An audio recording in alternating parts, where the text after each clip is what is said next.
माननीय प्रधानमंत्री जी साधु संतों के निकट की ओर जा रहे हैं।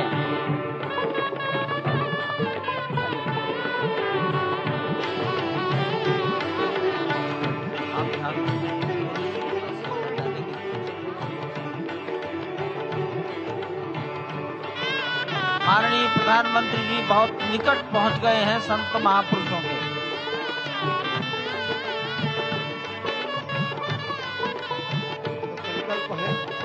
देव से देश और राम से राष्ट्र का निर्माण, यानी कि राष्ट्रीय चेतना में जो राम विराजे हैं वो राष्ट्रीय जनमानस में राम के गुणों का अवतार हो। मानस में जो राम हैं उनके गुणों का भारत के जनमानस में अंगीकार हो। निश्चित तौर से राष्ट्र निर्माण के 1000 वर्षों का जो स्वप्न प्रधानमंत्री नरेंद्र मोदी ने दिखाया है वह निश्चित तौर से पूरी दुनिया के सामने भारत भारतीयता को नए रूप में व्याख्यायित करता है, सनातन संस्कृति को नए स्वरूप में व्याख्यायित करता है। हमारी ही संस्कृति कहती है संगच्छध्वम संवदध्वम संवो मनांसि जानताम। हमारी ही संस्कृति कहती है सहना भवतु सहनौ भुनक्तु।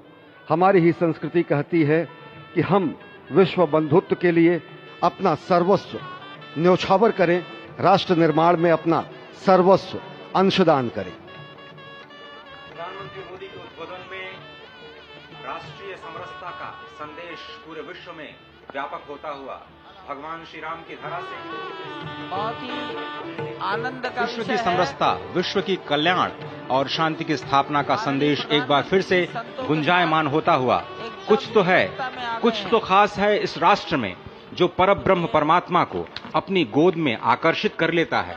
कुछ तो खास है इस अयोध्या धाम में जो निर्गुण निराकार परब्रह्म को सगुण साकार बना देता है। कुछ तो खास है इस राष्ट्र की धूल में, इस राष्ट्र के अन्न में जो मां कौशल्या के गर्भ में उस राम को उत्पन्न कर देता है पुत्र के रूप में, और उनकी गोद में पुत्र के रूप में परब्रह्म को खेलने पर विवश कर देता है। कुछ तो खास है इस राष्ट्र में जो भक्तों की भावना के अनुरूप अनंत अनंत रूप में भगवान अपने भक्तों को दर्शन देते हैं। राम सबके हैं, राम सर्वत्र हैं, और इसीलिए आज एक ऐसे ही अद्भुत अलौकिक स्वरूप में, बाल रूप में 5 वर्ष के राघव अब अपने भक्तों को नए नवीन नूतन दर्शन के लिए पधार चुके हैं। स्वागत कीजिए भगवान श्री राम का इस नए अवतार में। आज के इस अलौकिक दिव्य द्वादशी की तिथि में, जब कूर्म अवतार का दिन, आज भगवान श्री राम ने एक बार फिर से अवतार लिया। धरा धाम, अयोध्या धाम, सरयू, सब कुछ प्रसन्न, आनंदित, उल्लसित। और अभिवादन स्वीकार कर रहे हैं प्रधानमंत्री नरेंद्र मोदी। यहाँ पर पहुंचे हुए संत समाज का, आम जन का, जनता जनार्दन का, विशिष्ट अतिथियों का। आज अयोध्या धाम में भगवान श्री राम के मंदिर में प्राण प्रतिष्ठा कार्यक्रम इस मायने में भी विलक्षण है क्योंकि समूची भारत की सारी परंपरा, सभी धर्म, संप्रदाय, मत, पंथ, सबका यहाँ पर सम्मेलन हुआ है। एक यहाँ पर ऐसा समागम हुआ है जो सनातन संस्कृति के शाश्वत स्वरूप को स्थापित करता है।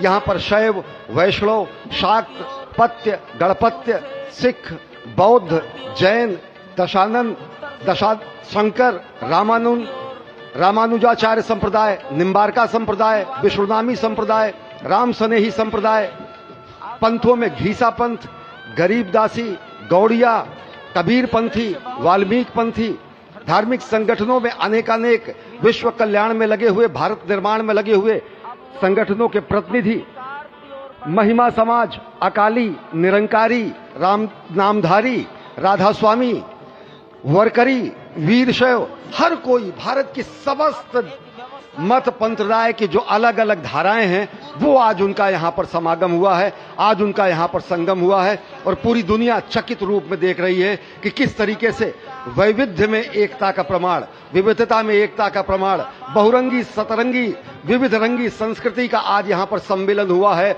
और पूरी दुनिया उल्लासित है। संभवतः इसीलिए कहा गया है कि मैं एक बिंदु परिपूर्ण सिंधु, यह मेरा हिंदू समाज, मेरा इसका संबंध अमर, मैं व्यक्ति और यह है समाज। इससे मैंने पाया तनमन, इससे मैंने पाया जीवन, मेरा तो बस कर्तव्य यही, सब कुछ कर दूं इसको अर्पण। मैं तो समाज की थाती हूं, मैं तो समाज का सेवक हूं, मैं तो समष्टि के लिए व्यष्टि का कर सकता बलिदान अब है। हिंदू तन मन, हिंदू जीवन, रग रग हिंदू मेरा परिचय। तो निश्चित तौर से